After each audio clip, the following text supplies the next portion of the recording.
It's Amanda, and this video is about Godric Gryffindor. Godric comes off as the victor in their story, and rightfully so. He stands up against Salazar's hateful prejudice and may or may not be the sole reason for Salazar's departure. But he's a hero who can do no wrong, and that just can't be true. If it were, then that makes him a very one-sided, one-dimensional character, not to mention insufferable, boring, and unrealistic. And I don't wish that on any character in any story. So there has to be more to Godric than just what the history books tell us. So here is why Godric is almost the best, sort of the most wonderful founder. Reason 1. He fights because it's brave and chivalrous and the right thing to do, but what's more interesting than that is he is righteous to a fault.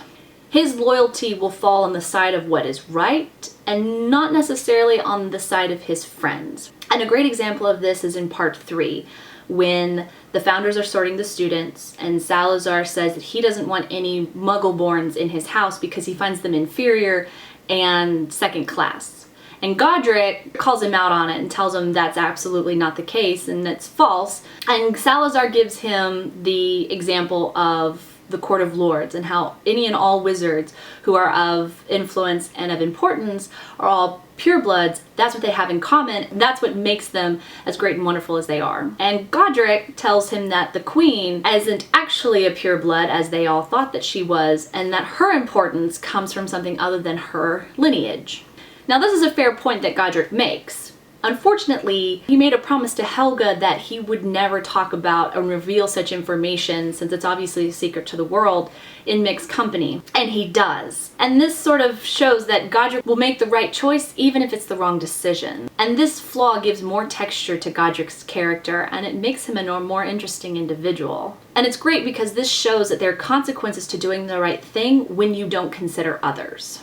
The second reason is there are two faces to Godric. He has a public self that the world puts on a pedestal. And this is the Captain Godric. This is the victor of battles, the conqueror of wars. This is fame. Godric doesn't do what he does because of fame. It just happens to be a byproduct that he more or less enjoys, and he should. He puts his life out there on the line.